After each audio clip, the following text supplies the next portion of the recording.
थोड़ी सी मेहनत किए और पैसा कमाने का होड़ पड़ा था, सो बैठ गए इस गद्दी पे। पहले के जो बाबा थे उनकी बात अलग रहती थी, वो इसलिए इस गद्दी पे बैठा करते थे क्योंकि उनको मोह माया का लालच नहीं रहता था। अरे भाई, मेरी फैमिली से बहुत लोग ट्राई किए बट दे कांट सक्सेस क्योंकि इस लाइन में बहुत ज़्यादा कंपटीशन बढ़ गया है और इसी कंपटीशन को हटाने के लिए अन्नू बहुत सारे नाटक करता है, बहुत सारे ऐसे फालतू बातें करता है क्योंकि मीडिया का उसके ऊपर अटेंशन बना रहा है। अनु दुधाचार, one of the most famous comedian and also a nonsense person because we can see a lots of video on Instagram and other platforms, and in of them one video is really hurts me and also many peoples, those who believe in feminism। नहीं चाहिए जमीन पर। कहते हैं कि स्त्रियों के जो होते हैं उन स्तनों का जब भार पृथ्वी पर पड़ता है तो पृथ्वी उस स्तनों के भार से डगमगाने लग जाती है। पृथ्वी माँ है। And especially this video, it's really inspired me for making a video on them. And still I'm going to make a video in a Hindi language because most of followers belong to North India and large quantity of people can understand a Hindi language. That's why I am continue this video in a Hindi language। और दोस्तों, इनके से अनेकों criminals यानी कि बाबा जो कि अपना नाम बड़ा करने के लिए बड़ा काम नहीं करते बल्कि बड़ा बड़ा नाम ही रख लेते हो, तो that's why we called them Annu. Anirudh Tiwari उर्फ अन्नू का जन्म हुआ सितंबर में 1989 में मध्य प्रदेश के गांव में, और इनके पिताजी तो एक कथावाचक से, तो पैसे की कमी नहीं थी और इसी की वजह से ये भी पढ़ना कुछ ज़रूरी नहीं समझे और इन्होंने बेसिक एजुकेशन भी नहीं लिया है। जैसे कि कुछ लोग रहते हैं जो अपना 10th पास कर लेते हैं, उसके बाद मजदूरी में लग जाते हैं, और सो डेट्स वाई इनको वो भी करना ज़रूरी नहीं समझा क्योंकि बाप थे कथावाचक और पैसे की कमी नहीं थी और किस्मत से या कुछ कहे इसी कारण से ये ब्राह्मण कम्युनिटी में पैदा हो गए और सो एक सोशल रिजर्वेशन मिल गया। और पिताजी तो पहले से थे कथावाचक, सो कुछ मेहनत करने की ज़रूरत नहीं पड़ी और थोड़ी सी मेहनत किए और पैसा कमाने का होड़ पड़ा था, सो बैठ गए इस गद्दी पे। पहले के जो बाबा थे उनकी बात अलग रहती थी, वो इसलिए इस गद्दी पे बैठा करते थे क्योंकि उनको मोह माया का लालच नहीं रहता था और पूरा संसार छोड़ देते थे, इसलिए वो सब साधु संत बना करते थे। बट आजकल के जो ये सो कॉल्ड ये पप्पू जैसे लोग बने हैं, ये जो कि बताते हैं कि गोबर खाने से इलाज हो जाते हैं और हॉस्पिटल बंद करने का दावा ठोकते हैं और बोलते हैं कि साइंस की चुप्पी कर देंगे। ये मैं कुछ सवाल दाग दूंगा साइंस को, साइंस चुप हो जाएगा। आप बच्चे हैं, अभी वो बड़े सवाल मैं आपसे नहीं करूंगा, पर बहुत सारे सवाल मेरे पास हैं जो साइंस के पास नहीं है। कोई विज्ञान को जानने वाला यदि मेरे से आए और बात करे, मैं संतुष्ट कर सकता हूँ उस व्यक्ति को। और जब खुद बीमार पड़ते, इसके बड़े बड़े गुरु लोग बीमार पड़ते, लोग खुद जाकर हॉस्पिटल में जमा हो जाते हैं। और से इस वक्त की बड़ी खबर आपको बता रहे हैं, निजी अस्पताल में पंडित प्रदीप मिश्रा को भर्ती किया गया है। Apollo Hospital neurosurgeons cut through my skull and try to find। ये सब बातें तो सोशल मीडिया पर चलती रहती हैं। इसकी कुछ अंदरूनी बातों की बात करते हैं और आप बिलीव नहीं करेंगे कि अन्नू की माता श्री ने गोबर खाया था और उसी गोबर से ये अन्नू पैदा हुए और इसलिए इनकी ऐसी भाषा रहती है और इनके ऐसे ज्ञान रहते हैं। कहा था कि गाय को गेहूं खिलाओ और फिर वो गेहूं गाय के गोबर से बाहर आएगा, उसे धुल करके 4 बार 10 बार गेहूं को पीस करके उसकी रोटी बनाकर भगवान को भोग लगा के खाने से जिसे संतान नहीं होती उसे संतान सुख मिलता है गौ माता की कृपा से। आप ऐसा बिल्कुल मत सोचिए कि अन्नू 2 लोगों के मिलने से पैदा हुआ है, बल्कि ये डायरेक्ट गोबर से पैदा हुआ है, इसलिए इनके बहुत अच्छे अच्छे ज्ञान रहती है जो कि पब्लिक सुनती है। और उनकी मोस्ट ऑफ बातें सुनने वाली तो औरतें रहती हैं जो कि इनके पंडाल में बैठी रहती हैं, जो ब्रेन वॉश वुमेन रहती हैं, जिनको कुछ काम ना धाम रहता है, खाली अपना टाइम वेस्ट करना रहता है, इसलिए इधर आके टाइम वेस्ट करती हैं और कोई फालतू का ज्ञान सुनती हैं जिसकी लाइफ में कुछ भी कोई भी काम का नहीं है।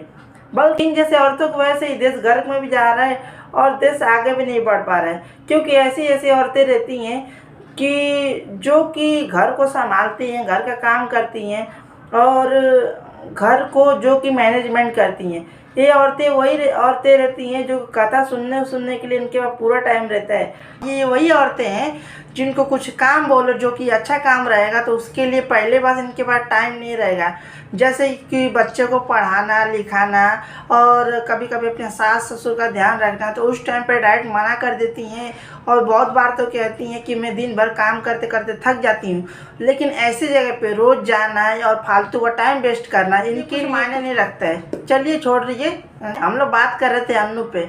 अन्नू जो कि ब्राह्मण कम्युनिटी में पैदा हुआ था लकीली, और ये सब हम लोग जानते हैं और इसको छुपाने से कुछ फ़ायदा नहीं होता कि हमारे इंडिया में और हिंदू रिलीजन में मोस्ट ऑफ क्या सभी लोग जो कि जितने भी बाबा पुजारी रहते हैं सब वही सब पूजा पाठ कराते हैं। और जो दूसरी कोई भी कास्ट से बिलोंग करता है तो वो इसकी परमिशन नहीं मिलती है और नहीं कर सकती है। इसका सीधा साधा एग्जांपल हम लोग बहुत लोग देखने के लिए मिल जाते हैं, जैसे कि यामिनी साहू और बहुत लोग। इस बात को सुन के बहुत लोगों ने टारगेट कर रहा है, अरे भाई मेरी फैमिली से बहुत लोग ट्राई किए बट दे कांट सक्सेस क्योंकि इस लाइन में बहुत ज़्यादा कंपटीशन बढ़ गया है। और इसी कंपटीशन को हटाने के लिए अन्नू बहुत सारे नाटक करता है, बहुत सारे ऐसे फालतू बातें करता है क्योंकि मीडिया का उसके ऊपर अटेंशन बना रहा है। हम लोग मेन बात पे आते हैं अन्नू के बिजनेस के बारे में। बेसिकली इसको बिजनेस भी नहीं कहा जा सकता क्योंकि बिजनेस उसको बोला जाता है जिसमें कंसिडरेशन होता है, चाहे गुड्स का लेन देन हो चाहे सर्विस का। क्योंकि इसमें बिना कोई कंसिडरेशन के हो रहा है, कुछ भी लेन देन हो रहा है, तो इसको हम डोनेशन भी नहीं बोल सकते क्योंकि किसी बेसिक पर्पस के लिए जो डोनेशन दिया जाता है उसको दान कहा जाता है। और इसमें ये बिना कोई कंसिडरेशन देते नहीं है, ना कुछ भी ऐसा लेन देन नहीं होता है। और ये सेम जो मंदिर के बाहर बैठे रहते भिखारी है सेम ही उसी की तरह है, बट उसमें उनको क्या बदनामी मिलता है, उनको कोई इज्जत नहीं मिलता है और इसमें आपको इज्जत के साथ भीख मिलता है। बस इसमें और उसमें इतना ही फ़र्क है। सही बात है। और अभी जल्दी ही अन्नू एक टीवी के डिबेट में गया था जिसमें एक औरत इसको मिली और ये कुछ बात बोल रहा था साड़ी ओड़ी के बारे में, कि बोल रहा था कि जो साड़ी ओड़ी पहनती हुई अच्छी होती है, ऐसा कुछ समथिंग बोला था।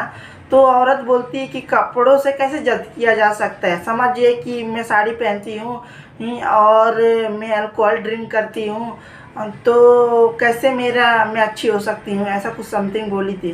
तो ये महाराज बोलते हैं कि क्या आपने मुझे नशेड़ी के साथ बैठा दिया है?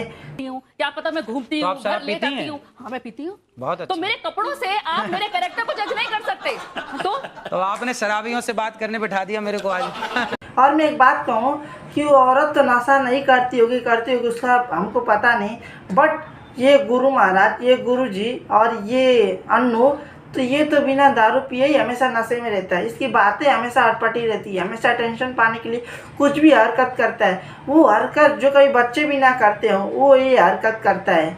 और कुछ इनके भक्त आएंगे बोलेंगे कि महाराज जी हॉस्पिटल चलाते हैं, आश्रम चलाते हैं, तो किसके पैसे चलाते हैं भाई?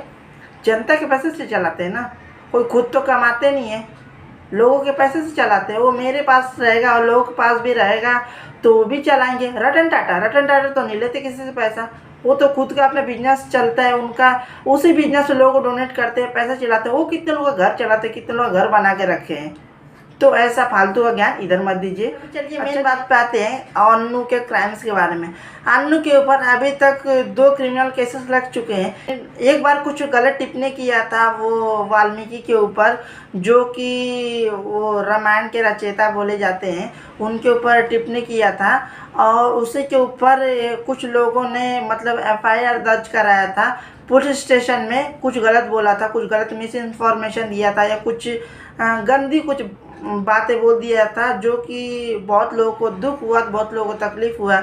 और दूसरी बार माता सीता के बारे में और द्रौपदी के बारे में कुछ बोला था, तो उसके बारे में भी केस हुआ था। और बहुत लोग तो ऐसे हैं कि डर के मारे भी केस नहीं करवाते इनके ऊपर, क्योंकि ऐसे लोगों के भक्त बहुत कुछ डेंजर भी होते हैं, क्योंकि वॉयलेंस पे अधिकतर उतर जाते हैं। भले ही लोग गीता और रामायण सुनते हैं बट इनके अंदर वॉयलेंस कभी ख़त्म नहीं होता और ये हमेशा वॉयलेंस पे ही रहते हैं। और हम लोग समाज में बहुत जगह देखे हैं कि अधिकतर दंगा फसाद करने वाले भी यही लोग होते हैं। और एक बार की बात है कि इस अन्नू के पास कोई लेडी आई थी, बोल रही थी कि उसका हस्बैंड उसके साथ मिसबिहेव करता है। तो ये अन्नू उसको क्या बोलता है कि आपका कुछ पिछले जन्म का कर्म वर्म होगा और कुछ ऐसा समथिंग बोला था, जो कि एक ह्यूमैनिटी के लिए एक बहुत बड़ी शर्म की बात है और एक गुरु होने के नाते भी बहुत एकदम धिक्कार वाली बात है। बेटी की शादी हमने 2016 में की थी। उसको लेके 2 महीने भी बेटी मेरी भा नहीं पाई। उन लोगों ने ऐसे इतना प्रताड़ित करके घर से निकाल दिया। ईश्वर हमेशा हर जगह हर बार अन्याय नहीं होने देते, कभी न कभी अपने भक्तों के साथ न्याय जरूर करते हैं। देर लगती है थोड़ा सा, पर ईश्वर भक्तों के साथ गलत नहीं होने देते। ये महाराज उस समय एडवाइस दे सकते थे कि आप पुलिस के पास जाइए, आप कोर्ट का सहारा लीजिए, आप कानून का सहारा लीजिए, तो हम आपकी मदद करेंगे लीगली। ऐसा कुछ सलाह नहीं दिए।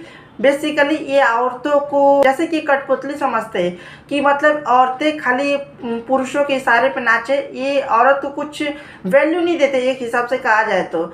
ये मेन डोमिनेंट सोसाइटी है और ये गुरु लोग ऐसे जैसे कि हर धर्म के लोग की बात कर रहा हूँ, सिर्फ अन्नू नहीं। वो कौन सा था एक वो जैन क्या था वो जिसके ऊपर देशद्रोही का कुछ लगा है आरोप विरोप, वो जाकिर नायक, हाँ जाकिर नायक, वो भी उसके जैसे और ऐसे लोग हमेशा औरतों के दुश्मन रहते हैं। औरतों की फ्रीडम के बारे में कभी सोचते नहीं है। औरतों को हमेशा एकदम पैर की जूती के बराबर समझते हैं ये लोग। और इनका इतना ज़्यादा ज्ञान देने का कुछ ज़्यादा सेंस बनता नहीं है, क्योंकि अधिकतर गोबर से पैदा हुए बच्चे अधिकतर ऐसे ही ज्ञान देते हैं। और बाबा के चलिए नेटवर्थ की बात करते हैं, क्योंकि ये बहुत सारे लोग हैं हमारे इंडिया में जो कि बहुत ज़्यादा मतलब रिचेस्ट है। तो वैसे ही ये बाबा जी भी बहुत ज़्यादा रिचेस्ट है और इनकी नेटवर्थ 25 करोड़ है। और इनकी कार कलेक्शन के बारे में ज़्यादा कुछ नहीं बताया गया है, फिर भी भक्तों की नज़र में 2 गाड़ियाँ अधिकतर ज़्यादा आई हैं। एक डिफेंडर है और दूसरी वॉल्वो की है और दोनों की प्राइस 2 से 3 करोड़ के बीच में है। और बाबा जी क्या कहते हैं, सब भक्तों की कृपा है। सच में भक्तों की कृपा है। ये बाबा लोग महाभारत का ज्ञान देते देते, रामायण का ज्ञान देते देते कब भक्त तो कंगाल हो जाते हैं और कब बाबा अमीर हो जाते हैं, पता ही नहीं चलता। और ये इधर बैठे ना इस गद्दी पे, टेंशन मत लीजिए, इस पर कोई और ब्राह्मण आके नहीं बैठेगा, इसमें कोई और ब्राह्मण गरीब बच्चा के नहीं बैठेगा, इस पर और कोई नहीं बैठेगा। सिर्फ इन बाबा जी के बच्चे आके बैठेंगे। और ये फ्यूचर प्रेडिक्शन नहीं है, ये आप हकीकत है और आप भी फ्यूचर में देख सकते हैं यही होगा।